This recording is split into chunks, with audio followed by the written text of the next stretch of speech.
ಬೆಂಗಳೂರಿನಲ್ಲಿ ಮಹಿಳೆಯ ಭೀಕರವಾಗಿ ಮರ್ಡರ್ ಮಾಡಲಾಗಿದೆ.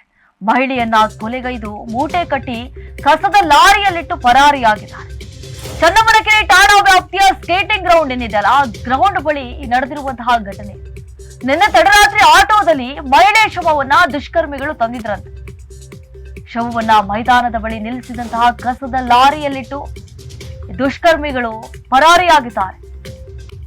ಆಕೆಯ ವಯಸ್ಸು 30ರಿಂದ 35 ವರ್ಷ ಅಂತ ಹೇಳಿ ಗುರುತಿಸಲಾಗಿದೆ. ಈಗಾಗಲೇ ಆರೋಪಿಗಳ ಪತ್ತೆಗಾಗಿ ಪೊಲೀಸರಿಂದ ತನಿಖೆಯನ್ನ ಚುರುಕುಗೊಳಿಸಿದ್ದಾರೆ. ಅಪರಿಚಿತ ಮಹಿಳೆ ಶವ ಮರಣೋತ್ತರ ಪರೀಕ್ಷೆಗಾಗಿ ಆಸ್ಪತ್ರೆಗೂ ಕೂಡ ಸ್ಥಳಾಂತರ ಮಾಡಲಾಗಿದೆ.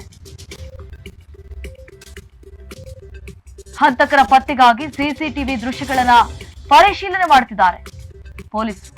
ಚನ್ನಮನಕೆರೆ ಅಚ್ಚುಕಟ್ಟು ಪೊಲೀಸ್ ಠಾಣೆಯಲ್ಲಿ ಈಗಾಗಲೇ ಪ್ರಕರಣ ಕೂಡ ದಾಖಲಿಸಿಕೊಂಡಿದ್ದಾರೆ. ನಿನ್ನೆ ರಾತ್ರಿ ನಡೆದಿರುವಂತಹ ಘಟನೆ ಇದು. ಮಹಿಳೆಯನ್ನ ಭೀಕರವಾಗಿ ಹಲ್ಲೆಗೈದು ಆಕೆಯ ಶವವನ್ನ ಮೂಟೆ ಕಟ್ಟಿ ಕಸದ ಲಾರಿಯಲ್ಲಿಟ್ಟು ಪರಾರಿಯಾಗಿದ್ದಾರೆ ಆರೋಪಿಗಳು. ಎಲ್ಲಿ ಹೋಗಿದ್ದಾರೆ ಆರೋಪಿಗಳು ಗೊತ್ತಿಲ್ಲ. ದೃಶ್ಯದಲ್ಲಿ ಗಮನಿಸ್ತಾ ಇದ್ದೀವಿ ನೋಡಿ. ಮೊದಲಿಗೆ ಆಕೆಯ ಮೃತದೇಹವನ್ನ ಮೂಟೆ ಕಟ್ಟಿ ಅಲ್ಲೇ ಗ್ರೌಂಡ್ ಪಕ್ಕದಲ್ಲಿ ಒಂದು ಕಸದ ಲಾರಿ ನಿಂತ್ಕೊಂಡಿತ್ತು.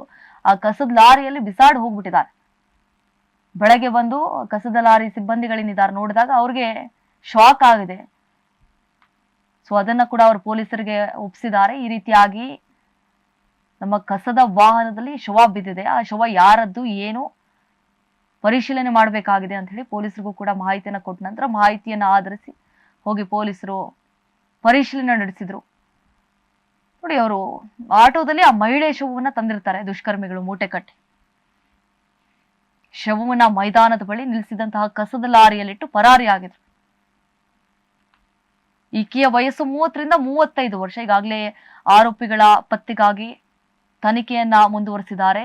ಹೇಗೆ ಪರಿಚಯ ಇವ್ರಿಗೆ, ಯಾಕೆ ಅಂದ್ರೆ ಯಾವ ಕಾರಣಕ್ಕಾಗಿ ಈಕೆಯನ್ನ ಹತ್ಯೆಗೈದಿದ್ದು ಎಲ್ಲವನ್ನ ಕೂಡ ತನಿಖೆಯ ನಂತರ ಮತ್ತಷ್ಟು ವಿಚಾರಗಳು ಬಯಲಿಗೆ ಬರುವಂತಹ ಸಾಧ್ಯತೆ ಕೂಡ ಹೆಚ್ಚಾಗಿದೆ.